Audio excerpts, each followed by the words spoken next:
আসসালামু আলাইকুম। যাদের এলিয়ন প্রিমিয়াম এক্সিও গাড়ি আছে সিভিটি গিয়ার, আজকের ভিডিওটা বেসিক্যালি তাদের জন্য। আমরা যারাই এই ধরনের গাড়ি ব্যবহার করি, বিশেষ করে এই সিভিটি গিয়ার গাড়িগুলো নিয়ে আমরা খুব ভয়ে থাকি, আতঙ্কিত থাকি। বিশেষ করে এই গিয়ারের যে ধরনের সমস্যা হয় সেটা হচ্ছে গিয়ার বসে যাওয়া, গিয়ার ঝাঁকায়, গিয়ার অ্যাক্সেলারেশন দিলে গাড়ি রানিংয়ে গিয়ার বক্স থেকে নয়েজ আসে, অর্থাৎ অ্যাবনর্মাল নয়েজ। এবং অনেক সময় এই ধরনের অকৃতিকর ঘটনা ঘটে, সেটা হচ্ছে যে কলকি দিয়ে তেল পড়ার পর আমরা যদি কোনো কারণে কলকির সিল চেঞ্জ করি, তখন আমাদের সেই গিয়ার বসে যায়, গিয়ার নেয় না, গিয়ার এঙ্গেজ হয় না। তো আজকে এই ধরনের একটা ইস্যু আসলো, তো আমরা চিন্তা করলাম সেই বিষয়টা আপনাদের সাথে শেয়ার করি।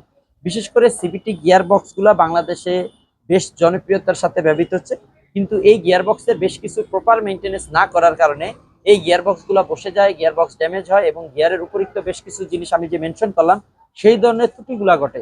সো এই ত্রুটিগুলো যাতে না ঘটে সেজন্য আমাদেরকে প্রপারলি মেনটেনেন্স করতে হবে। প্রতি 15 থেকে 20,000 কিলোমিটার চলার পর আমাদের এই গিয়ার বক্সের অয়েলটা আমরা চেঞ্জ করতে পারবো, এবং সেই অয়েলগুলো চেঞ্জ করে আমরা কম্পিউটার ক্যালিব্রেশন করতে হবে। তবে আজকে আমরা সিভিটি গিয়ার বক্সের কিছু কম্পোনেন্টস আপনাদেরকে দেখাবো। সো গাইস, এটা হচ্ছে অয়েল পাম্প। সিভিটি গিয়ার বক্সের one of the major parts হচ্ছে এই অয়েল পাম্প। এই অয়েল পাম্পের কাজ হচ্ছে সিভিটি গিয়ার অয়েলকে পাম্পিং করা বা পাম্প করে এটাকে জেনারেট করা প্রেসার। সো দেখুন, এটা ড্যামেজ হয়ে গেছে এবং এটার এই পোর্শনটা কি পরিমাণ ক্ষয়প্রাপ্ত হয়েছে। সো যখনই গিয়ারে এই ধরনের কোনো সমস্যা হবে, গিয়ার নেয় না, ঝাঁকি দেয়, সেক্ষেত্রে আমরা অবশ্যই গাড়িটাকে ভালো কোনো ওয়ার্কশপে দেখাবো। সো এটা একটা পার্টস যেটা অতিরিক্ত বেশি ড্যামেজ হয়েছে ফ্রিকশন জনিত কারণে। আর আরেকটা বিষয় হচ্ছে এটা। সো এটা হচ্ছে ভিতরের পার্টস, এটাকে আমরা অনেক সময় একটু পজ রাখো, মানে এই যে।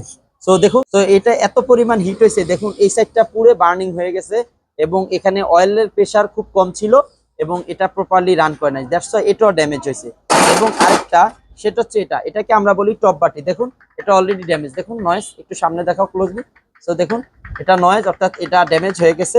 আর আরেকটা পোর্শন আমরা দেখাচ্ছি, সেটা হচ্ছে এগুলোকে বলে সিভিটি গিয়ার বক্সের ক্লাস প্লেট এবং প্রেসার প্লেট। সো যেগুলো হচ্ছে মোটা সেগুলো হচ্ছে প্রেসার প্লেট, যেগুলো পাতলা সেগুলো হচ্ছে ক্লাস প্লেট। দেখুন এগুলো অলরেডি পুরো বার্নিং হয়ে গেছে। তাই আপনাদের সিভিটি গিয়ার বক্স গুলো যাতে ড্যামেজ না হয় সেজন্য এগুলোকে প্রপার মেইনটেনেন্স করাবেন। আর আমরা Faisal car diagnostic and service CVT gear box 6 মাসের ওয়ারেন্টি এবং গ্যারান্টি দিয়ে সার্ভিস দিয়ে থাকি। আপনাদের কারো গাড়িতে যদি এই ধরনের কোনো প্রবলেম থাকে, সেই গিয়ার বক্স গুলো রিপেয়ার করার জন্য আপনারা চলে আসবেন আমাদের ওয়ার্কশপে।